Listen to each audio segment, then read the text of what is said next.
what a difference the weather makes to the mood. I've certainly noticed how different I felt today looking out at a grey sky instead of a blue one, and it's felt really cold. And also we've had a bit of a bug in our house. Libby's been really poorly today, so it brings me to the heart of the matter really, which is the concept of our thoughts creating our reality. And what we think literally creates our lives, and it gets to the heart of mindfulness, which is this concept that an untrained mind is a bit like a wild horse running on autopilot, thought after thought. And actually the way our minds are naturally wired up is for negative thoughts, because we scan for fear. That's what we do naturally. We scan for danger, and our mind is like Velcro to negative thoughts. So the negative thoughts stick, and the positive thoughts tend to just float off a bit like Teflon. So we have to rewire our brains for happiness. It's the mindfulness practice, that's what it is. And what I've really realised is that actually settling down into a mindfulness practice at this time is really challenging, because of what's going on, and the mind is just racing and racing. And I've noticed this over the last week, which is why I posted the tapping technique. So that was really to try and just get people to feel some energy, and then to just get that energy, that vibration going, and then just drop down. It's a little bit easier than just to drop down into the breath. So we're going to do another practice today, and this might not be for everybody, so I'm just reaching out to anybody who this might resonate with, even if that's just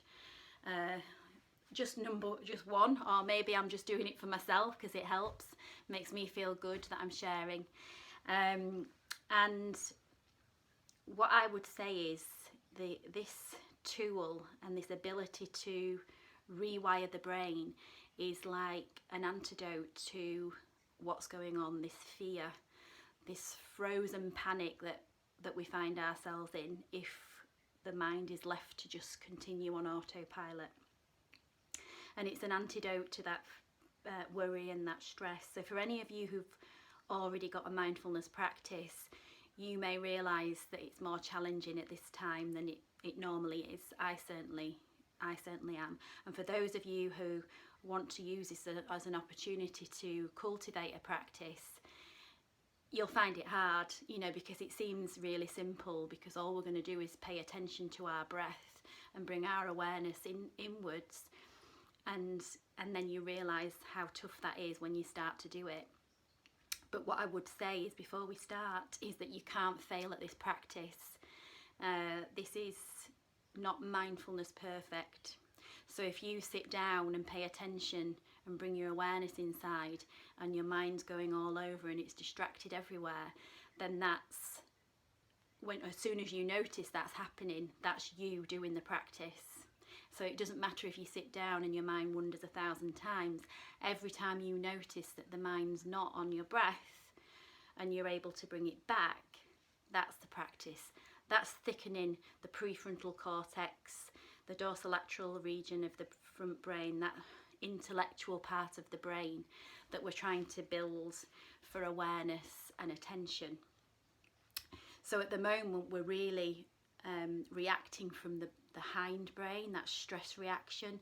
So the amygdala hijack, as they describe it as, which paralyzes us, because we're in that fight, flight or freeze mode, and the stress reactions on, and that's not what we want, because we really want to boost our immune system at this current time. So we want to deactivate that sympathetic response and activate the parasympathetic nervous system, that rest and digest, that ability to calm the body and the mind and allow us to restore the immune system and boost the immune system. And this has been shown over and over that mindfulness improves the immune system, just one of the many benefits. So they showed that people who had the flu vaccine, who were regular practitioners of mindfulness had a higher response to the flu vaccine. So just one of the reasons why it's worth giving this a go. So all we're going to do, and I don't want to make this a really long video, so it will be a short practice, just to give you an idea of what you can do on your own, but I would advise you download an app to guide you. And the reason why I would recommend that is because when you sit down and you're not used to doing this, the chances are you'll just create that lovely space for yourself, that peace and quiet, and then you'll sit down and then your mind will just start to wander. And because you haven't trained it to notice and to return to the breath, before you know it, you've just gone on into daydream mode. And then what you're doing is actually training your mind to just sit and daydream, which is not what we want. It's a different type of training for the mind. Daydreaming's great, but not. It's a different way of using your brain than mindfulness. So what we'll do is drop our awareness into the body and start to relax through the body.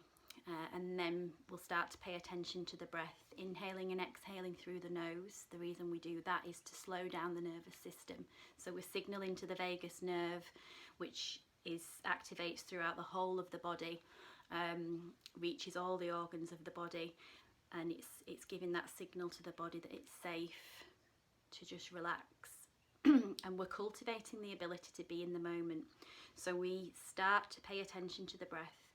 So we inhale and exhale through the nose, placing our attention onto our breath. And then after a period of time, there'll be a distraction. So you might hear my kids, well, you won't hear Libby, bless her, she's fast asleep. You might hear Ben in the background chatting to his friends on his Xbox. You might hear your kids at home or a partner. There might be a noise which may distract you. There might be a sensation that comes up in your body. But most likely it'll be just thoughts popping into your brain. And the practice is to notice when that happens and then to relax, to release that distraction and then return to your breath. And that is the rewiring of the brain. Sounds really easy, it's not. So when you notice your mind's all over, just accept that. You know, cultivate the art of acceptance as well. That's what the mind does. That's its natural default mode. So we're training it to be more present and in the moment. So let's just give it a go, see how it goes. So we'll just start by finding a comfortable position. If you're sitting in a chair, just make sure your feet are grounded. I'm just sitting cross-legged because that's comfortable for me. But just, ground your feet or get into a comfortable cross-legged position. And then close off your eyes if that's comfortable for you. For some people, it's not that comfortable to close off the eyes, so they can just soften the eye gaze and look down. And then start to inhale and exhale through your nose.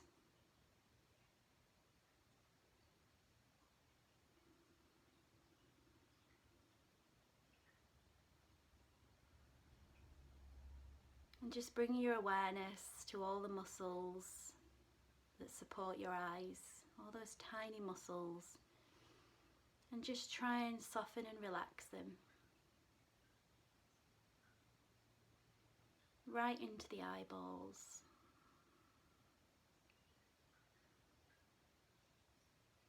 Softening through into the temples and the forehead.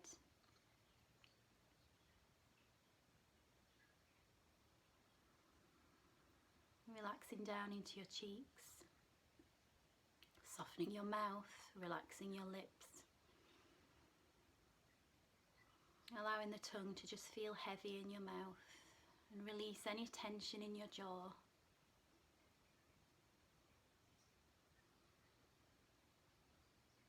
Allow your shoulders to just rest away from your ears as they soften and relax.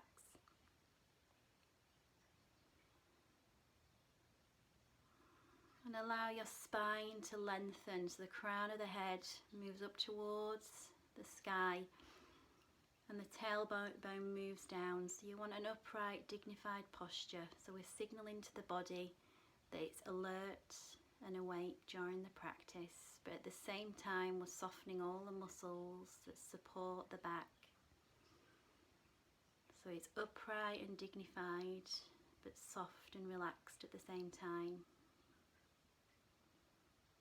Allowing the arms to feel heavy right down into the wrists and the hands, just allowing the hands to fall wherever they are, just resting them heavily.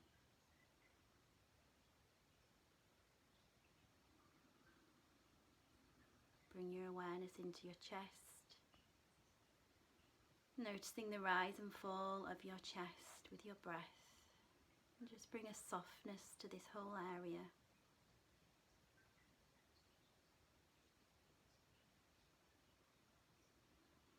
Moving down into your tummy,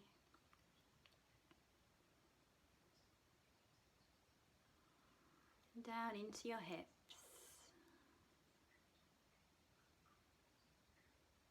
Just bringing an openness into the hips as you give them permission to soften, relax. Feel the thighs heavy, resting.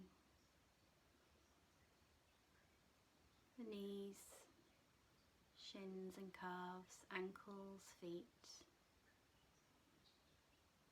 all becoming heavy, soft and relaxed, right down into the toes.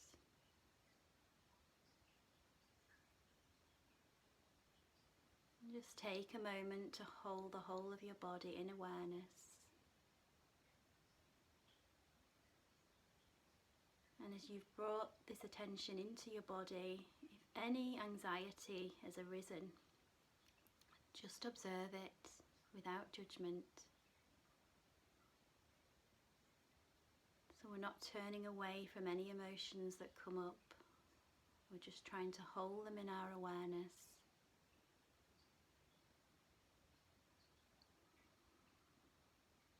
Without telling a story.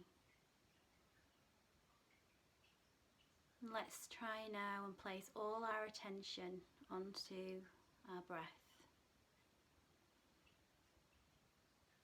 So stabilizing the attention at the breath from the beginning of the inhale right through to the end of the exhale.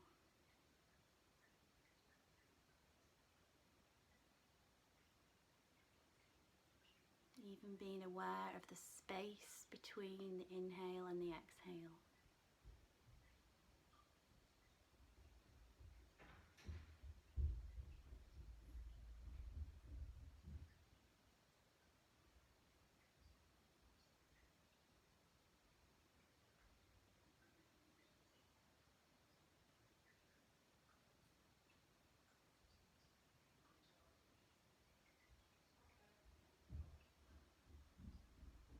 And when you notice a distraction, just notice it, relax, release whatever that is, and then return back to the breath.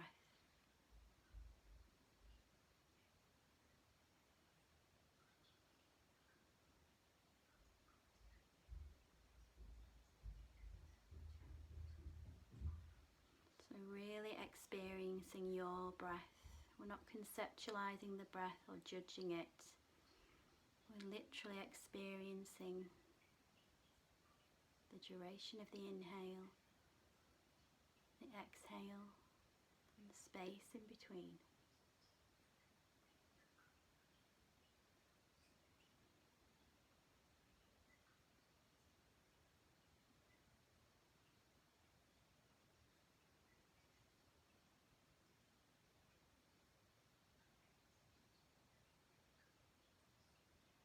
If you notice any tension rising in your body, just bring the exhale into that area of the body and see if you can use the exhale to just soften and relax.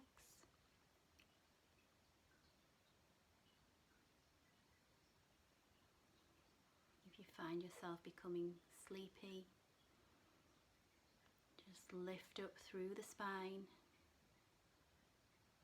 elongate through the spine, and maybe just slightly deepen the breath. Just bringing some more alertness into the practice. And then just stabilise the attention back onto the breath.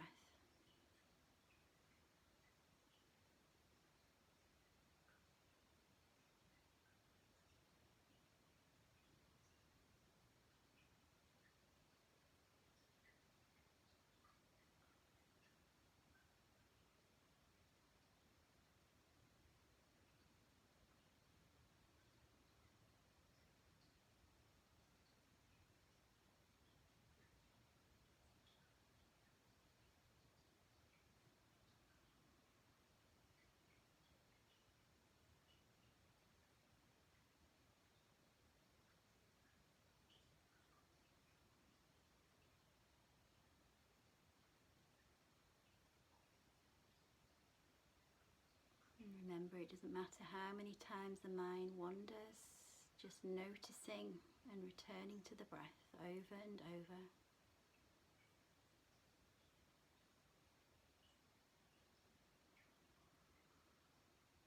Strengthening the muscle of awareness and presence. And building our resilience to stress and anxiety.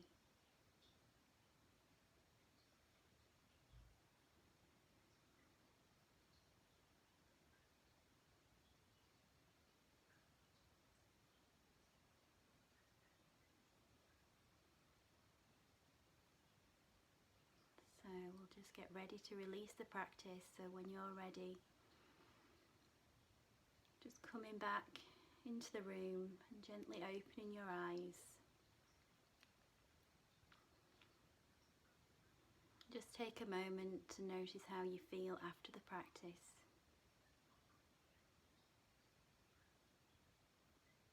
It's your personal experience. So thank you for sharing the practice with me. I was supposed to be running a mindfulness workshop today, and obviously that's been postponed. So for those of you who receive this, hopefully it's a little bit of a taster of what we would have been doing. And we will definitely be doing a full 2.5 hour workshop, I think it is, which is what we'll be doing once we pass this crisis and we're back to some level of normality, whatever that might be. If you have any questions, do reach out. There's always a lot of questions around when this practice should be done and how long should it be done for, and please feel free to reach out on the group or to me personally.